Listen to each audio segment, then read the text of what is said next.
el tema horticultura para zoológicos, el biólogo Carlos Eduardo Rubio Valdés. Él es el encargado del área de flora en el Centro de Interpretación y Convivencia con la Naturaleza, CICN Yumca. Su interés es la arboricultura y la conservación de especies nativas de plantas, en especial epífitas y palmas, miembro de la Asociación Mexicana de Arboricultura, y se especializa en los temas de paisajismo para la vida silvestre, asilvestramiento del paisaje y ambientación de exhibidores de zoológicos con experiencia en felinos, aves, reptiles y ungulados como jirafas, rinocerontes y antílopes. Y bueno, le damos la bienvenida al biólogo Carlos Rubio. Buenas tardes. ¿Qué tal? No sé si me escucho.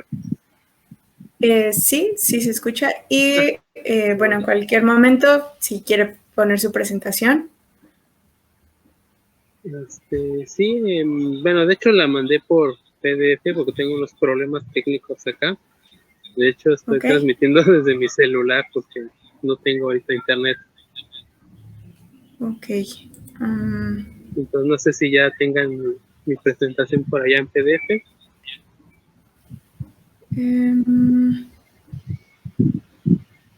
Creo que no la tengo. ¿Habría posibilidad de que me la pudiera mandar a mi correo? Pues voy a intentarlo. Sí. Bueno, le mando por el chat mi correo. Chat. El de la plataforma está como chat privado. Por favor. Sí, ya lo estoy. Sí.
¿Me dice si ya le llegó?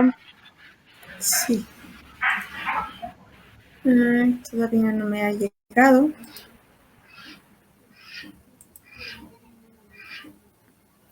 Creo que tuvimos un problema con la conexión del ponente.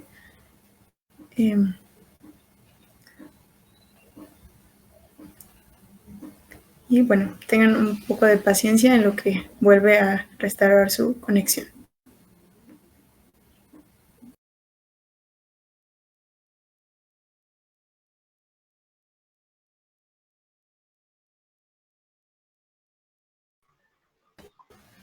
Sí, ya me llegó su presentación.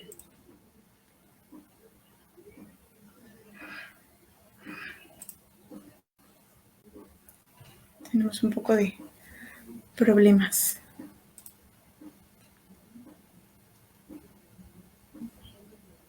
Por favor, pedimos un poco de paciencia, como les había dicho, en lo que tenemos la conexión con el biólogo.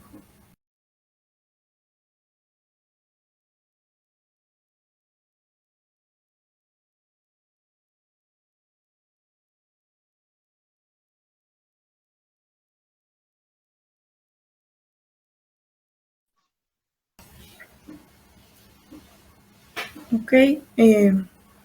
Carlos, ¿me escuchas? Sí, perfectamente. Ok. Ya estoy descargando tu presentación. Gracias. Bueno, de antemano, gracias a todos ustedes y a que tengan la suerte de estarnos viendo. Una disculpa y un agradecimiento simultáneos. La presentación no era lo que yo esperaba, pero tuve un problema y todo crasheó. Entonces, incluso algunas diapositivas que no tienen imagen porque se borró, no sé cómo estuvo el asunto. Entonces, tuve que hacer un salvarlo y pasarlo a PDF. Entonces, cualquier cosa, de maneras, obviamente voy a explicar todo lo que vamos a ver y pues nos vamos a ir pues, un paso tranquilo. También no tengo internet, entonces necesito la señal de teléfono de la red, entonces me tuve que ir al patio. Cualquier cosa, o si ven una gallina, un perrito, pues es por eso, ¿no? Bueno, ya dada la ya está la explicación. presentación, entonces si quiere comenzar, adelante. Claro, bueno, el tema obviamente del que les voy a hablar es la horticultura como componente de los zoológicos actualmente. Este es un tema que a mí en lo particular me gusta mucho, me apasiona porque en parte me dedico a ello, pero también porque, pues obviamente durante mi formación en la universidad tuve una aproximación hacia los zoológicos, pues que fue, digámoslo, la renovación de la renovación. O sea, a mí ya me gustaban los zoológicos, hay gente que no le gustan los zoológicos, eso me queda completamente claro, pero digámoslo así que al acercarme en la universidad a los zoológicos fue así como de, los zoológicos son muchísimo más que centros de conservación y exhibición, ¿no? Tiene una infraestructura y una organización y unos fines muchísimo más complejos. Yo desconocía lo que era la investigación en los zoológicos, nada más conocía los proyectos de reproducción ex situ de los ejemplares y las reintroducciones, ¿no? Pero más allá hay muchos otros fenómenos que se han dado que pues obviamente me atraparon en la universidad. Y después hubo otro cambio, porque pues yo como tal, pues a mí me encantan los animalitos, ¿no? Es raro, ¿no? Pero terminé por verme como una especie de persona que toma de las dos ramas, ¿no? Vamos a hablar mucho de plantas y mucho de animales, ¿no? Entonces, pues es eso, ¿no? También es una forma en la que yo trabajo los animales, es que los trabajo a partir desde las plantas y el paisaje, ¿no? Entonces, eso es para empezar por qué me importa mucho este tema. Ok, entonces vamos a la siguiente. Bueno, esa es una frase de Worms, que a mí es uno de los autores de la teoría de la horticultura de zoológicos actual. Bueno, realmente es un texto de 1990, pero me gusta esa frase porque justamente resume la filosofía de lo que es la horticultura o el porqué de la horticultura hoy en día en los zoológicos, porque dice que no hay tal cosa como una jungla genérica. Cuando en esa frase, para mí condensa el espíritu de la idea, es porque estamos aproximándonos a, bueno, ya ni tan aproximándonos, bueno, en el tiempo, sí, nosotros aquí en México todavía nos estamos aproximando, pero tenemos que observar la conservación de los zoológicos más allá del animal en una jaula, que obviamente eso hace muchísimos años que ya pasó, pero todavía hay mucha gente que lo ve así, ¿no? Pero aún así, incluso los técnicos, investigadores y demás que trabajen con animales, bueno, vida silvestre, tienen que, pues tenemos que entender que también los animales tienen interacciones con las plantas en su vida libre y si queremos recrear sus hábitats, si queremos educar al público al respecto de estas situaciones, tenemos que pues, incluir a las plantas dentro de la conservación de los animales, ya sea en proyectos de conservación in situ, obviamente, y también, desde luego, en los proyectos de conservación ex situ. Por ejemplo, no puedes tener koalas o pandas sin plantas, ¿no? Que serían los ejemplos más obvios, pero también hay relaciones con los herbívoros, hay relaciones con los omnívoros, hay relaciones con los carnívoros, que también son muy importantes y pese a que podemos hacer una instalación que más o menos funcione sin plantas, los beneficios ambientales, visuales, de bienestar animal, microclimáticos y educativos que nos traen las plantas, pues son muchos para los zoológicos, ¿no? Entonces, eso lo vamos a abordar un poco más adelante, pero es por eso que me gusta esta frase de no hay tal cosa como una jungla genérica, porque también tenemos que entender, ¿no? Que no es como agarro un animal y tengo un animal de peluche, ¿no? Y pues ya lo pongo, ¿no? Y dices, no, pues ya estuvo ejemplar, tiene comida, tiene agua y tiene un techo, ¿no? Pero no, eso va muchísimo más allá de eso. Hay obviamente protocolos de cuidado etológico, cuidado médico, cuidado endocrinológico, de salud reproductiva de los ejemplares, pero también salud en cuanto a su entorno, ¿no? Que tenga un entorno más natural, ¿no? Que es lo que yo quería tener en cuenta, ¿no? Entonces no puedes, o bueno, no es lo ideal, que agarres y digas, bueno, voy a tener este animal con estas plantas porque esa es mi definición de selva, ¿no?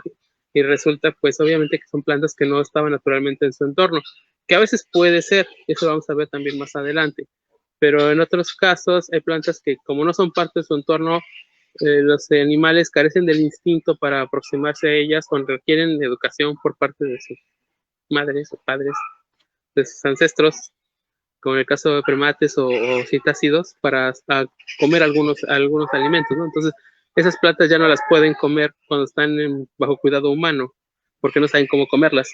Entonces, tienes que asegurarte que lo que tengan al alcance tus animales no sea peligroso para ellos, ni como alimento, ni como juego, ni como alguna otra cuestión, ¿no? Entonces, ahora sí pasamos a la siguiente diapositiva.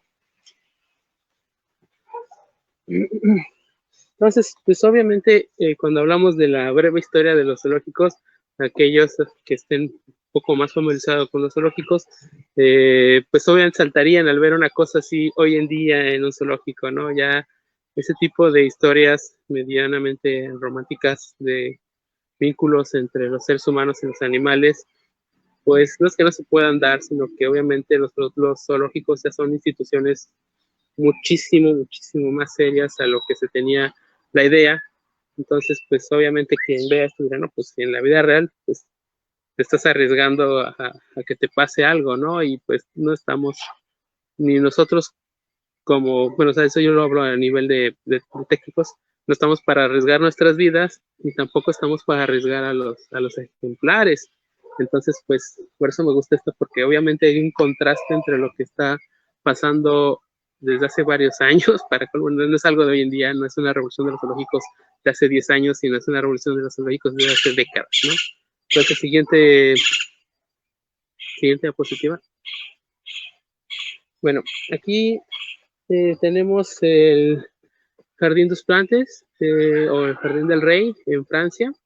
Este es uno de los como protozoológicos modernos, porque este lo pongo porque por lo general se habla mucho del zoológico de Londres como el primer zoológico moderno, que sí es el primer zoológico moderno, pero del de París me gusta mucho por su historia, porque ese era un jardín del rey, había una colección botánica muy importante, y después cuando terminó la Revolución Francesa, pues hubo la observación, ¿no? De por qué el rey tiene, y obviamente la corte del rey y sus allegados tienen que tener acceso a esta riqueza, este placer de caminar por un jardín bello, ¿no? Porque también pues es una cuestión humana, ¿no? Los zoológicos también son una cuestión que tú como visitante los vas y los disfrutas.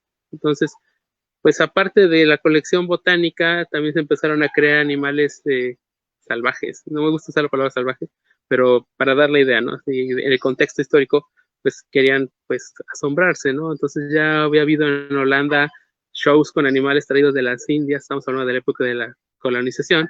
Entonces, pues tienes pues elefantes, tigres, orangutanes, rinocerontes, cosas que pues no eran ni habituales, ni siquiera en el ideario cultural de Europa, ¿no?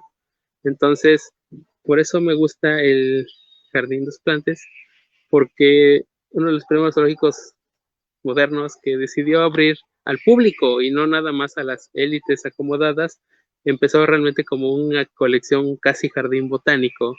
Entonces aquí vamos viendo cómo a partir de las plantas estás empezando a trabajar los zoológicos, ¿no? O sea, no es no los puedes desligar ni siquiera desde su origen, al menos en este sentido, ¿no? Vamos a la siguiente.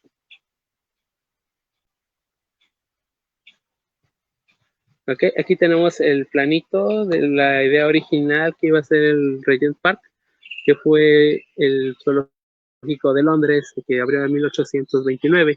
Este sí como tal es el primer zoológico moderno, porque pese a todas las críticas que pues siempre hay acerca de eh, los zoológicos desde 1829 surgen con un ideal científico. Entonces tenemos el antecedente de queremos abrir un jardín con fieras para las personas de a pie, para cualquier persona que quiera ir a aprender o conocer nada más o distraerse. Y tenemos ahora sí una institución científica, porque obviamente el Zoológico de Londres surge por un proyecto de la Sociedad Zoológica de Londres, ¿no? Entonces es una sociedad científica con fines científicos, pero que también está abierta al público, ¿no? Entonces esto siempre va de la mano, la educación, la concienciación ambiental, la ciencia, la conservación, a veces obviamente, según los tintes y el espíritu de la época van cambiando cómo se dan forma en estos, pero creo que justamente el Zoológico de Londres es el verdadero ejemplo de cómo empiezan los zoológicos y son el modelo base. Y nos damos cuenta que obviamente eh, se ven, consideran que hay plantas, ¿no? Obviamente, en los primeros tiempos, las ideas de tener un zoológico son de, pues hay que ver el animal, ¿no? Es muy importante para las personas en aquellos tiempos observar a los ejemplares totalmente expuestos, ¿no? O sea, es una apéndice, es una curiosidad que hoy en día hay personas que me dicen, no, es que no se ve y pues no sé qué hay ahí o no se ve, o sea, es una queja que a veces escuchas cuando estás trabajando y andas por ahí, porque las personas quieren ver a los animales, ¿no? Y las instituciones zoológicas, pues sí, sí, está bien, puedes ver a los animales, pero hay ciertos protocolos, ¿no? Hay que aceptar que los animales tienen ritmos circadianos, que a veces tienen una cuestión etológica que no quieren ser observados, o están comiendo y te dan la vuelta, ¿no? Entonces, esas son las cosas que ocurren hoy en día, pero que antes pues no era lo ideal, ¿no? Simplemente es como el animal, quiero ver al tigre y verlo comer y verlo tomar agua y verlo de pie, ¿no? Aunque también este tipo de cosas nos ayudaron mucho a entender eh, muchas cosas, ¿no? Haciendo igual otro paréntesis, Edward Muybridge, que fue pues uno de los antecesores del cine, eh, estudió muchísimo a los ejemplares del Zoológico de Londres y hizo una serie de fotografías que todavía son incluso estudiadas hoy en día para entender el movimiento, obviamente, de animales como los avestruces, los elefantes, los camellos, los bisontes.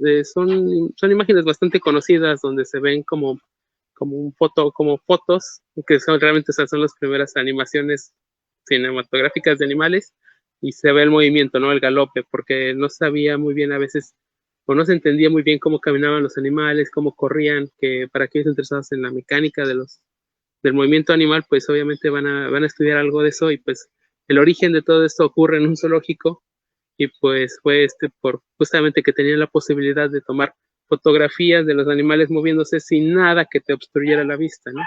Pero bueno, eso es un recuerdo histórico. Entonces pasamos a la siguiente. Obviamente también tenemos esta idea de que los zoológicos son divertidos.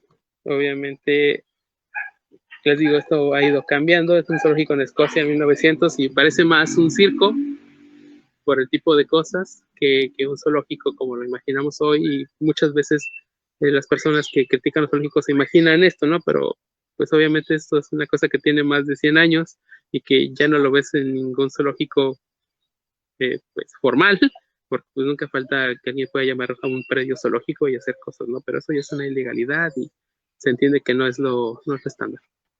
Entonces, pues nada más es para que vean qué tipo de cosas se ocurrían en esas épocas, ¿no? Y seguimos la siguiente diapositiva. Y aquí tenemos a Karl Hagenbeck. Eh, es una personalidad muy importante porque es un parteaguas en lo que hablamos de los zoológicos. O sea, justamente esta mini introducción que le estoy dando al respecto es porque con él empieza la idea, se venía dando, pero pues él la catapulta más, de los zoológicos inmersivos. Este alemán Era un personaje pues muy del siglo XIX, obviamente, porque pues era un cazador, coleccionista de animales, cirquero, hacía zoológicos también, pero ahí pues tenía la idea, ¿no? De como, digo, ahorita suena muy retrógrada, pero traía ideas muy innovadoras para aquel entonces, ¿no? Porque los animales no solo son fieras, ¿no? Entonces empezaba protocolos de entrenamiento para los animales. Obviamente no era lo mismo que ahora es un entrenamiento para manejo médico, sino para que el animal hiciera un truco, pero justamente era para cambiar la idea, ¿no? Él decía, no, es que los animales no solo son agresivos, ¿no? No solo son las bestias salvajes, sino que son interesantes, ¿no? Son bonitos. Entonces, pues les entrenaba o les enseñaba a la gente que trabajaba para él que entrenar a los animales y hicieran un truco, ¿no? Y ya no solo era el animal que te podía atacar, ¿no? Un animal que hacía otra cosa que puede ser apreciado por otro tipo de cualidades. Y también le gustaba hacer safaris como para que la gente apreciara los animales que traían. Estamos hablando de una historia postcolonialista, postimperialista, donde pues traen los animales de las colonias y pues la gente que está viviendo en Europa está viendo los ejemplares, pero ya no lo está viendo eh, extraídos de la naturaleza, sino que ahora está como viendo maquetas de cómo era el mundo en aquel entonces, ¿no? Entonces, para que tuvieran otros horizontes, una forma de enriquecer su mundo y también distraerse, obviamente, les digo que los zoológicos tienen una cosa con la otra, pero pues eso fue el principio, ¿no? Hagenbeck, entre que hacía actos de circo, entre que fundaba zoológicos, también trajo la idea del zoológico inmersivo. También digo, es la página siguiente. También traía elementos etnográficos. Esos también son cuestiones muy difíciles de aceptar hoy en día, pero traía shows de él no lo inventó, pero sí lo trabajó y lo trabajó de modo diferente. Los shows etnográficos que buscaban acercar cómo era el mundo de las colonias a Europa, sobre todo Alemania, Francia, Inglaterra. Entonces, pues traían personas sumamente caracterizadas. Eh, Son esas cosas que son como complicadas hoy en día, porque dices, bueno, o sea, cumple tu show de ser una persona extranjera en mi país, ¿no? Muy etnocentrista, pero también traían animales y plantas de la región y música y comida y el punto era entretener, ¿no? O sea, si lo vemos está muy raro, pero así empezó todo este asunto. Nos vamos a la siguiente. Y bueno, aquí está un ejemplo de cómo estaba la idea de las exhibiciones etnográficas. O sea, bueno, así se le llama hoy en día, pero realmente empezó con la idea de zoológico humano, ¿no? Que pues eran shows itinerantes donde también se traían personajes, bueno, personas y grupos humanos para entretener a los europeos, ¿no? Mira cómo son las tribus de la Amazonas, mira las tribus africanas o mira grupos amerindios y pues son cosas sumamente curiosas que también hay que tener en cuenta que pasaron en este periodo de transición. Pero bueno, ahora sí vamos a los zoológicos inmersivos. La siguiente. Por ejemplo, aquí me gusta mucho porque pues es el ave tropical zoológico de Oregón.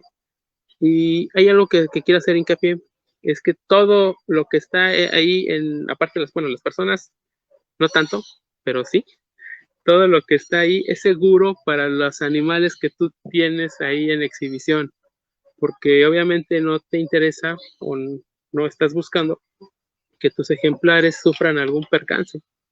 Entonces todas las plantas, todas, tienen que estar pensadas para que tus animalitos se las puedan comer, aunque no se las coman vida silvestre, que de repente, pues no, o sea, digas, no, pues es que te solo come frutos y come estas hojas según el libro, ¿no? Pero de repente tiene curiosidad y los empieza a comer, ¿no? Y pues no estaban en su dieta en la literatura, pero aquí en la praxis sí se las está comiendo, ¿no?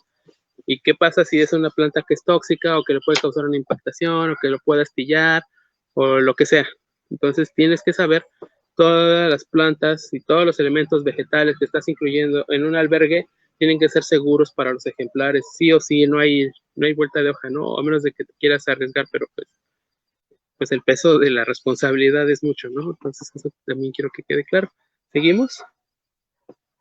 Por ejemplo, acá tenemos un safari del Zoo de San Diego y pues si no hubieran las paredes, pues sí se ve muy africano el asunto, ¿no?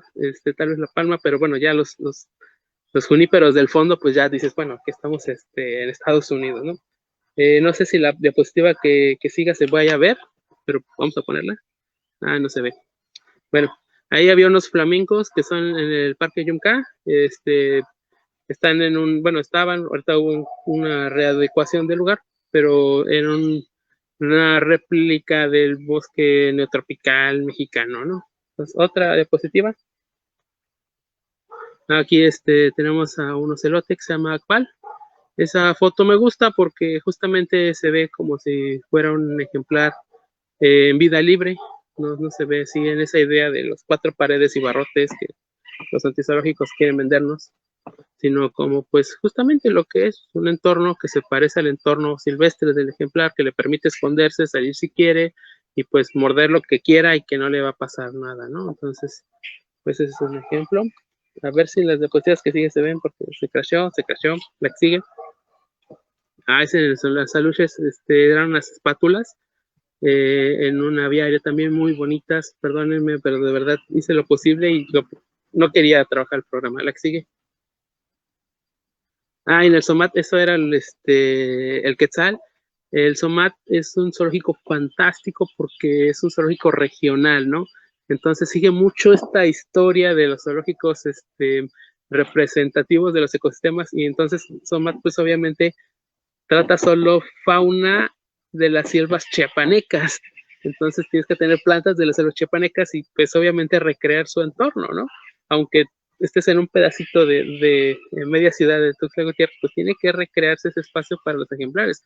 Además, unos ejemplares tan icónicos como son los quetzales, ¿no? Entonces, una disculpa de nuevo, pero no quiso correr la presentación y pues la verdad me da mucha pena, pero la que sigue. Ahí había un cuatí igual durmiendo, muy mono, muy feliz, pero de nuevo una disculpa. Otra perspectiva, ¿cuál vamos? Miren, esta la traje porque me gusta cómo hacer el contraste de que el zoológico de Londres antes era, pues sí, la idea decimonónica de vamos a cuidar a los animales extirpados de la naturaleza y ahora vemos, pues, no es, digamos, los tigres no están jugando con troncos así, de esa forma y siendo observados en la naturaleza. Bueno, en la India ya con eso de que hay menos selva y pues, chocan más, ¿no? Pero digamos que no. Entonces, pues, eso me gusta mucho porque pues los animales pueden jugar, pueden realizar la mayoría de sus comportamientos que harán en vida silvestre. Digo la mayoría porque no por una cuestión de mala praxis, sino porque obviamente ya no es vida silvestre tal cual eso, ¿no? De hecho, también es importante recordar que pues, muchos ejemplares no son liberables, porque obviamente están acostumbrados a un protocolo de trabajo, sobre todo con sus cuidadores y con sus técnicos, con sus entrenadores. El entrenamiento de animales es sumamente importante porque obviamente un animal trata de decir me duele la panza, entonces hay que revisarlos y hay que checarlos. Entonces esa parte, ese vínculo que crean los cuidadores pues hace que los ejemplares no sean tan adaptables, ¿no? Así como de, ay, panda, te quería desde que eras un bebé y te di la mamila y te di tu bambú, órale, vete a la naturaleza. Y obviamente no va a pasar así como va a decir, ¿qué onda? Bueno, sé que es para antropomorfizar la situación, ¿no? Pero si pensara el panda en esos términos, algo así como de, no sé qué estoy haciendo, pero ahí voy. La que sigue. Ok, entonces, ahora vamos a hablar del Solex.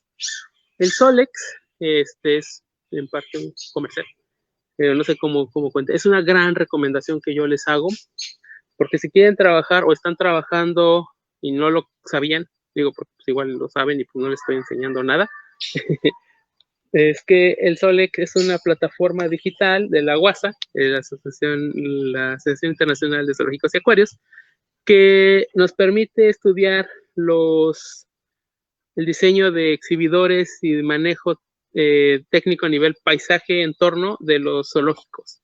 Y eso es una herramienta fascinante porque no todo es nada más estar ahí dándole mamilita al panda, ¿no? Sino hay que desarrollar el hábitat, la casa del panda, ¿no? Esa es la parte que a mí me gusta. cómo vas a vivir, con qué vas a jugar, dónde se va a dormir. Bueno, no tanto, pero esa parte más como el entorno, el exhibidor. Entonces, el Solex es una herramienta, es una página web, ustedes pueden acceder. De hecho, hice nada más capturas de pantalla para que vieran cómo es la página.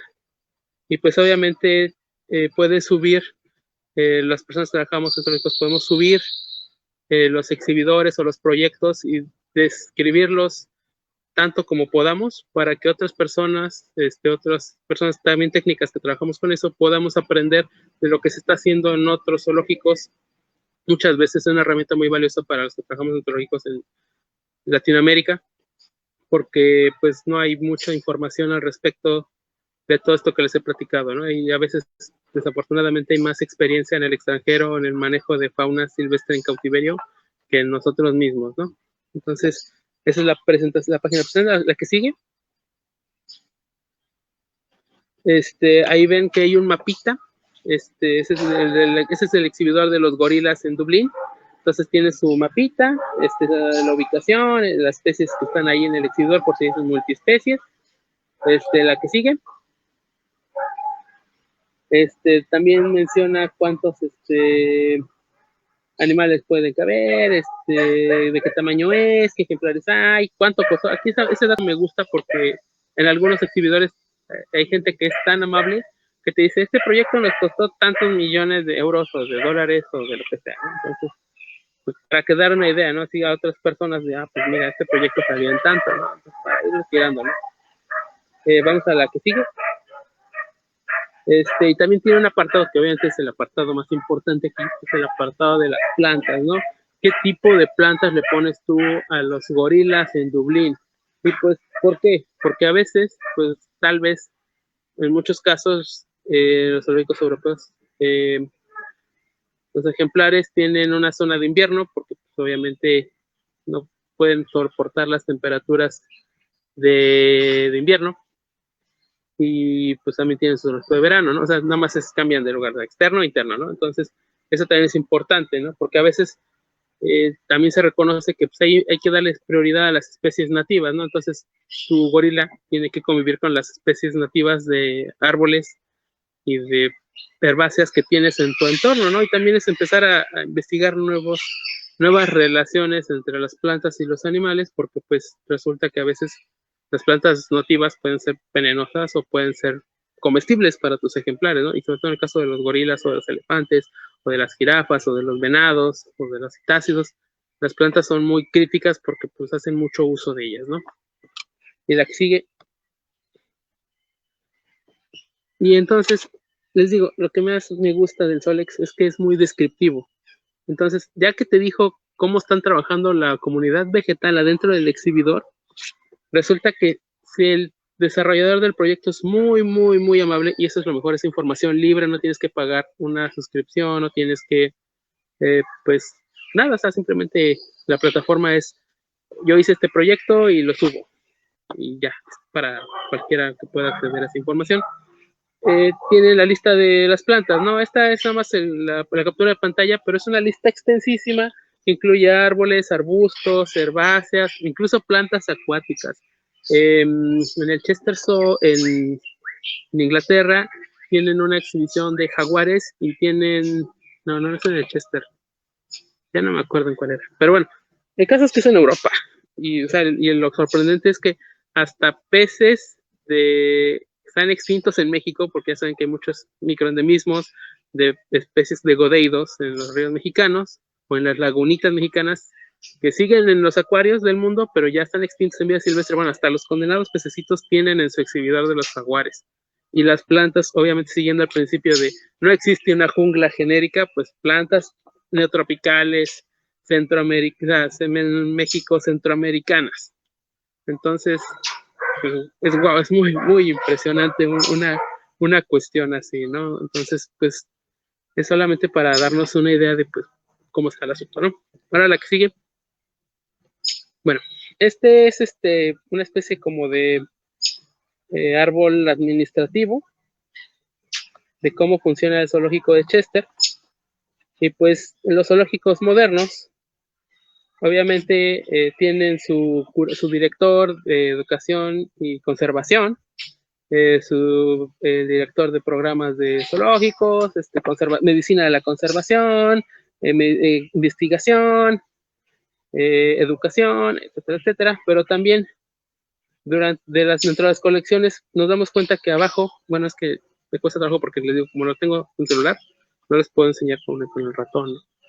Pero bueno, los curadores son los encargados de los ejemplares que están en exhibición, ¿no? Entonces hay un exhibidor, hay un curador de aves, les digo, también hay unas cosas acá medio raras, ¿no? Porque está el curador de vertebrados menores e invertebrados, ¿no? Es una cuestión como de arrastre decimonónico, ¿no? Como que hay vertebrados menores, ¿no? O sea, son los anfibios, ¿no? ¿Por qué no poner herpetofauna y peces? Pero no, queremos vertebrados menores. Bueno, no importa. El curador de mamíferos, obviamente, todavía en los zoológicos modernos, todavía esos sesgos. En el zoológico de Chester se nota, les digo, aquí lo pueden ver, que el curador de mamíferos tiene muchísima gente a su cargo. Y también hay un curador de horticultura y botánica, ¿no? Entonces, eso es lo que me gusta, ¿no? Que ya los zoológicos ya no se pueden desprender de tratar de representar y de integrar o de ver la naturaleza como un todo, ¿no? Entonces, obviamente, si vas a tener animales, vas a tener plantas, entonces vas a tener tu especialista en plantas, ¿no? Y cómo se va a llevar esas plantas con esos animales. Entonces, pues, también este tipo de actividades tiene, por ejemplo, aquí en Chester, bueno, en Chester, que es un ejemplo, tiene la persona que se encarga de los jardines, la persona que se encarga del vivero y la persona que se encarga incluso del mariposario, ¿no? Porque las mariposas dependen muchísimo de las plantas, ¿no? Entonces, para tener tu mariposario, tienes que tener oruguitas que estén comiendo plantitas, ¿no? Y tienes que estar produciendo esas plantitas para las oruguitas. Entonces, pues ya está nuestro ejemplo, ¿no? Y pues creo que eso abarca como la importancia de la horticultura en los zoológicos. Ahora sí, nos vamos a la última diapositiva, bueno, la penúltima. Esta me gusta mucho, no pude, o sea, tenía la quería en español, pero tuve que hacer un copy-paste porque pues ya no podía salvarlo. Entonces, ¿pero qué es la horticultura zoológicos integrada? Pues incluye los servicios de ciencia y conservación, porque pues obviamente, y sobre todo aquí en América, o sea, en América, el continente, tenemos una biota botánica muy, muy, muy importante con muchos endemismos y que está amenazada, sobre todo las cactáceas, las orquídeas, ahí se me fue la onda, las aráceas, las arecáceas, o sea, dices, no, son las cicadáceas, entonces son plantas muy asombrosas que no hay en todos los lugares del mundo y que pues obviamente hay que conservarlas, ¿no? Entonces, si tu zoológico está representando un animal de un cierto tipo, pues puedes hacer conservación botánica también ahí al lado, ¿no? De hecho, por ejemplo, el zoológico de Cincinnati ya no es el zoológico de Cincinnati, es el Jardín Botánico y Zoológico de Cincinnati, ¿no? Entonces también está viendo esta transformación de integrar las plantas en la conservación del zoológico, ¿no? Bueno, el otro punto, por ejemplo, es la amenidad, lo que les decía, de que las personas, los visitantes, al caminar por el lugar, van a disfrutar su paseo, ¿no? Van pues es que disfrutar es una palabra muy bonita, ¿no? Entonces van a disfrutar realmente su paseo, ¿no? Van a alejarse de sus problemas en un momento y ver las plantas, y ver los animales, y no sé cómo explicarlo, esto es algo que es muy humano y no sé cómo explicarlo. Lo que les digo de inmersión en la exhibición, que ya les expliqué muchísimo, aquí hay una parte muy importante que es bienestar y enriquecimiento, que obviamente, por ejemplo, las plantas cumplen con algunos beneficios ambientales, como puede ser la sombra, puede ser la seguridad, ¿no? De que los ejemplares puedan, a veces necesitan parir ahí escondidos, entonces pues las plantas pues, sirven a eso, ¿no? O por ejemplo que pues, sean para cuestiones higiénicas o de sus costumbres, en el caso de los venados, necesitan siempre estarse tallando las astas cuando van emergiendo del velvet, ¿no? Entonces, pues necesitan tener ahí troncos o tener árboles para estarse quitando el velvet, y pues es una cuestión natural, ¿no? Entonces, pues eso es parte de su bienestar. Y el enriquecimiento no se diga, ¿no? Los animales, pues, por ejemplo, en el caso de los loros, puedes ponerles algunas ramas que no necesariamente se comen, pero les gusta masticar y las disfrutan, ¿no? O las vainas o los chilitos, siguen siendo plantas, ¿no? Entonces, eso, pues, es una cuestión que enriquece la vida de los ejemplares pero pues también es vegetal, ¿no? Vamos a bueno, la otra pues, es cultural y de heritage, no sé cómo traducirlo. Pues obviamente también se trata de que las colecciones, por ejemplo, al menos en el caso de acá, pues se ha trabajado como tratar de coleccionar plantas alimenticias para que cuando pases conozcas cuáles plantas locales son alimenticias, ¿no? Entonces también puedes hacer ese tipo de conservación etnogastronómica en los zoológicos, ¿no? Porque vas produciendo plantas y pues esta planta es comestible para mí y también para los animales, ¿no?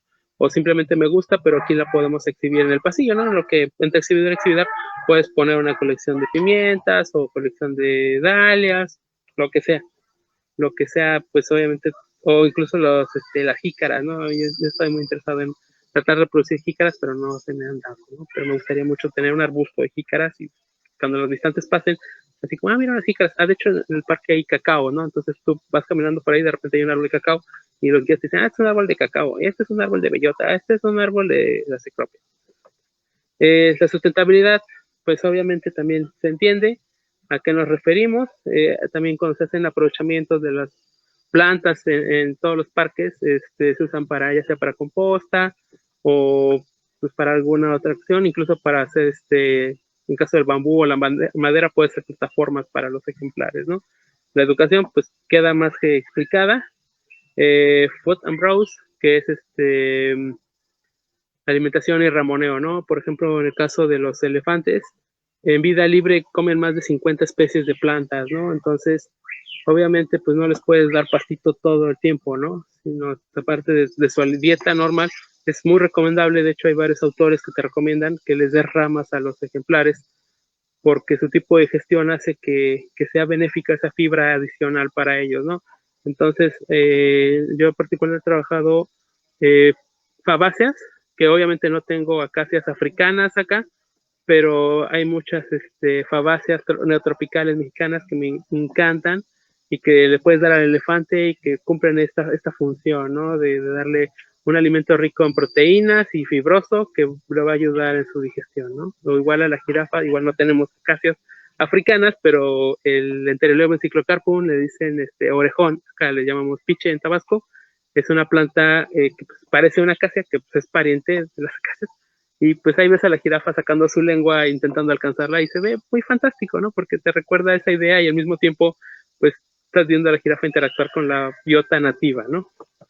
Entonces pues eso es lo que vendría a ser la horticultura actual y la importancia de la horticultura en los zoológicos modernos de hoy en día. Pues sería ya ahora sí la última diapositiva. Pues un agradecimiento hacia todos. Este es el rinoceronte cuco. Esa fotografía me encanta porque cuando la tomé pues dije, no juegues, estoy en una sabana africana tal cual, ¿no? Y me encanta esa idea, ¿no? Me desprendió de la realidad, ¿no? Y como el instante, la belleza de ver un ejemplar como si estuviera en vida libre, ¿no? Debe ser fantástico ir al Serengeti, ¿no? Pero pues, qué bueno, ¿no? Que justamente los franceses en 1790 y tantos dijeron, los zoológicos tienen que ser para todos y todos podamos disfrutar de ellos y todos educarnos con ellos, ¿no? Entonces, pues, sin más, muchísimas gracias a todos. No sé si me pasé tiempo y pues gracias. Y cualquier duda, pues quedo atento.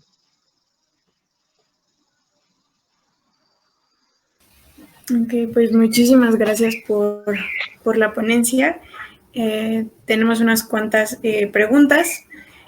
Primero, ¿han hecho algunos estudios acerca del comportamiento de las especies cuando acondicionan como los zoológicos? ¿Cómo? No entendí bien Sí, la o pregunta, perdón. sí, por ejemplo, no sé si existe algún cambio de comportamiento, por ejemplo, con las especies cuando, no sé, su medio está acondicionado o dentro de los zoológicos, no sé, que se crean como estos escenarios de selva o de otro tipo de climas. Si cambia el comportamiento, pues debe Ajá. de, es natural.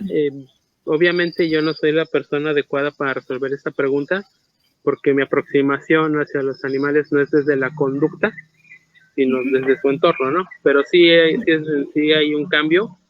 De hecho, también, volviendo a Karl Hagenbeck,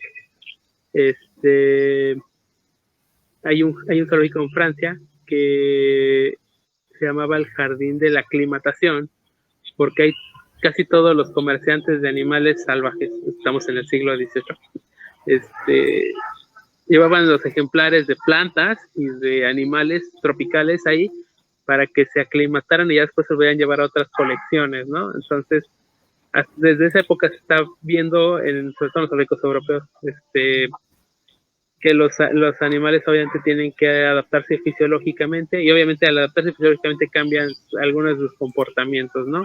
Y desde luego, obviamente, si un animal está en un entorno y lo saca de otro entorno, tiene que explorarlo, tiene que conocerlo y tiene que haber una respuesta cognitiva al respecto, ¿no? Pero eso ya, digo, eso es lo natural, lo que así pasa y si hay un cambio, pero más allá de la explicación neuroetológica, pues no la puedo dar, ¿no? No lo manejo yo. Ok, muchas gracias. Y bueno, dentro de estos zoológicos se han presentado enfermedades, por ejemplo, con las plantas, con los árboles. Enfermedades botánicas. Ajá. Sí hay problemas, por ejemplo, de hecho es una parte importante de los viveros en los zoológicos, es que tienes que estar reproduciendo las plantas constantemente, porque pues en el caso de los primates y de los citácidos y de los ungulados, ellos pues les puedes poner una planta en su entorno, pero pues ellos van a hacer uso y abuso de ella y pues obviamente vas a tener que poner nuevas, porque pues les va a gustar, ¿no? Sobre todo a los primates les encanta deshojarlas y morderlas, etc. Nuevas plantas es necesario, ¿no? Okay. Los citácidos, desde luego, yo te digo una experiencia ahí que con los citácidos, por eso les doy ramas, para que no me destruyan las plantas del aviario, porque pues les gusta morderlas, ¿no? Y se entretienen y está bien, pero pues también que se las destruyan las plantas que tú pones de decoración, a que mejor destruya una rama que ya está destinada para que jueguen con ella y aparte se nutran, pues mejor, ¿no? Que se vayan por la rama y no por las plantas, ¿no? En ese caso, pues sí, digo, no es una enfermedad, pero es algo que pasa. También, por ejemplo, ya más en un sentido más técnico, sí ocurre mucho con los venados, que destruyen los árboles y pueden dañar la corteza, y pues obviamente, si es una planta que, por ejemplo, que tengas una planta que está en la NOM 059 y la tienes ahí al lado del animal, pues es una responsabilidad, ¿no? No vas a destinar un ejemplar valioso a que lo destruya un animal, aunque no lo mate tal cual, no se lo coma, pero simple daño por estar tallando las astas en la corteza puede ser que un hongo penetre, ¿no? Y por ejemplo, si tú aplicas un fungicida que dices, bueno, es seguro para la planta, pero no es seguro para los animales, entonces hay que ser cuidadoso, ¿no? En eso, o sea, no vas a envenenar a tus ejemplares por salvar a tu planta, no tienes que salvar a los dos son importantes. Entonces, ese es el ejemplo. Debe existir como ese equilibrio, ¿no? Ajá, ese es también otro de los problemas, ¿no? O sea, bueno, no es un problema, es un reto, porque las enfermedades de las plantas no las puedes tratar nada más con fitoquímicos. Dices, bueno, o sea, independientemente si estás a favor o en contra de que se usen los pesticidas, son tóxicos para los animales, ya ahí no hay vuelta de hoja, ¿no? Entonces no le vas a echar veneno a matar plagas a tu planta, porque pues tienes animales que se tallan o las huelen o las lamen o se las comen. Entonces, pues, ¿y qué tal si no se muere, pero le vas a causar un cáncer, ¿no? Porque no son cancerígenas. Entonces, pues ese es el detalle, ¿no?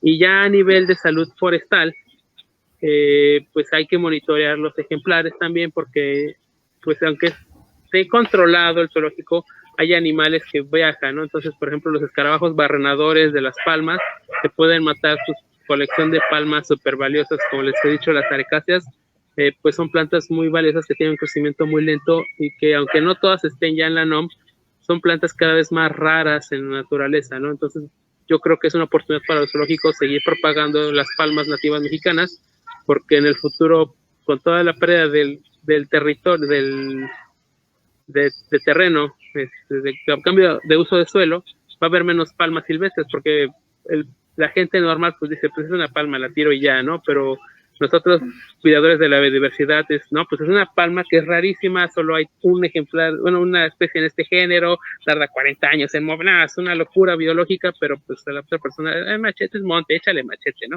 Entonces, pues también tienes que cuidar tus plantas, ¿no? Y tal vez en algún momento, a partir de tu vivero, pues, pues mira, tú, otra UMA, porque todos los zoológicos en México son UMAs, ya puedes hacer el traspaso, ¿no?, de los ejemplares y mejorar la diversidad genética o enviarlos a otros lados. De hecho, existe la Asociación de Horticultores Zoológicos, que es una asociación internacional, y hacen intercambio de germoplasma, ¿no? Entonces, también, ¿no?, puede ser que tú cambies plantas, semillas de un lado para otro para mejorar la genética o por si no tienes una especie, pero tristemente, ¿no?, que los alemanes saquearon su colección de cactáceas hace 60 años porque hubo muchos que compraron cactus de Coahuila en los 70s, ¿no? Y ahorita, aunque ya estén súper ilegales y ya no los consigas, pero ya los tienen allá, ¿no? De hecho, los coreanos tienen colecciones impresionantes de cactus que no vas a ver aquí en México, aunque sean endémicos de México. Entonces, pues ya dice, pues tú trabajas allá, ¿no? ¿Y qué tienes? Tengo estas tortugas que tiene este albergue, ¿no? Entonces, pues pásame unas semillas, muy bien, y ya. Entonces, es lo importante la colaboración entre instituciones a nivel nacional e internacional, ¿no? Ok, y por ejemplo, dentro del Centro de Interpretación y Convivencia con la Naturaleza, ¿tienen algún programa como para reintroducir, por ejemplo, especies de árboles o de plantas al medio? Sí. Es un programa que empecé, está en Pininos, aunque llevamos ya 5 años, pero colecto las semillas de las plantas nativas, siempre que es sano para el albergue o para el ecosistema o para el paisaje. Ya me acuerdo de lo que les dije de la amenidad, ¿no? A veces algunas plantas nos gustan como seres humanos, ¿no? Esta planta es bonita, ¿no? Y como seres biólogos, dices, esa planta es exótica, no me gusta, pero esa parte, ¿no? Son dos realidades. Entonces, pues siempre que se puede, nos dices, estás aquí, ya, vamos a sí les voy a echar machete y vamos a poner plantas nativas, porque yo lo que quiero es que haya más animales nativos, ¿no? Porque de hecho la reserva pues tiene visitas de al menos 60 especies de aves locales, ¿no? Entonces también tiene un grupo de monos zaraguatos en vida libre, totalmente, que no son parte de la colección, que viven ahí en el parque. Entonces también hacen uso de estas plantas, ¿no? Entonces sembrar por mí brósimum para burseras, cecropias, es parte de los proyectos de reforestación, aunque pues sí, o sea, no voy a meter una especie que no es nativa ni del ecosistema ni de la localidad, porque aparte se ha tipificado, hay un estudio de Chapingo, que es un estudio muy bueno, me gusta porque sí se puso a distinguir las poblaciones, no las poblaciones, las comunidades botánicas de Tabasco y del norte de Chiapas, ¿no? Entonces, no solo es bosque tropical, perennifolio, ¿no? Sino qué tipo de plantas predominaban en las estructuras, en el estrato primario, ¿no? Entonces ya no es nada más la definición, ¿sí? Sino una descripción del área, ¿no? Entonces ese estudio me gusta mucho y me baso en él para decir, ok, en esta región estaban estas plantas, que hay algunas que todavía veo, y otras que no, pero la ventaja de vivir acá es que a veces caminas y de repente dices, mira, este árbol sé que estaba acá, pero ya está extirpado, pues me llevo las semillas, las reproduzco y voilà, nuevas, ¿no? También, por ejemplo, hay un programa, bueno, no es un programa como tal, es una actividad que yo hago, pitayas, plantas epífitas, orquídeas, anturios, pitayas otra vez porque me encantan las pitayas, las germino y pues ahí las vamos poniendo, ¿no? En los arbolitos, que se reintegren a la selva, ¿no? Porque también el estrato epífito está muy deteriorado, porque pues muchas veces también se tiene la idea de que los árboles deben estar limpios, ¿no? Y pues las plantas epífitas no son parásitas ni son suciedad, pero pues son cuestiones culturales, ¿no? Entonces, pues tratar de recuperar esa diversidad, ¿no? Entonces, esos son los dos ejemplos. También tengo unas palmas que me encontré una vez en la calle, comedores, y yo así dije, estas son nativas del sotobosque que ya no hay porque los venaditos se lo comieron. Entonces, pues venga, chepa acá, y pues, aunque sean 6 ejemplares que crecieron ya en el parque, no están adaptados al parque. Y bueno, como última pregunta, ¿cómo fue que te interesó el tema de la ambientación de los zoológicos? Bueno, eso ya es una pregunta personal. Sí. Porque como les comentaba, el detalle conmigo es que pues yo estudié biología. Por ahí hay una canción, creo que es española, que sé yo, que le quería dar de comer a los pingüinos en el zoológico y terminé haciendo todo menos eso. No, yo sí digo, vivo el sueño. Veo rodeo de monte. Entonces, pues sí me gustaban mucho los mamíferos. O sea, soy mal team. Pero pues las circunstancias en la vida me han llevado a trabajar con plantas muchísimo, ¿no? Entonces trabajé en las chinampas de Xochimilco, colectando plántulas en Oaxaca, en Veracruz, en Chiapas. Entonces, pues no hay pues no sé, antes de trabajar acá, pues no había nunca una aventura que dijera, vamos a trabajar con monos, o vamos a trabajar con jaguares, o vamos a trabajar con murciélagos, ¿no? Todo es plantas. Yo quería ver animales y pues descubrí otras cosas. Entonces, pues de repente dices, pues yo sé trabajo técnico con plantas, me encantan las plantas, o sea, después, no sé, depende, ¿no? De cada quien, ¿no? Pero sí, yo era animales y después conocí a las plantas y yo no pude dejar ir a los animales, ¿no? Me encantan los animales, pero yo trabajo, como yo dije, yo trabajo los animales desde las plantas. Entonces, pues es eso, ¿no? O sea, cuando pues entré a trabajar, pues técnicamente fue así como de, pues, tienes el perfil para hacerte cargo de estas labores.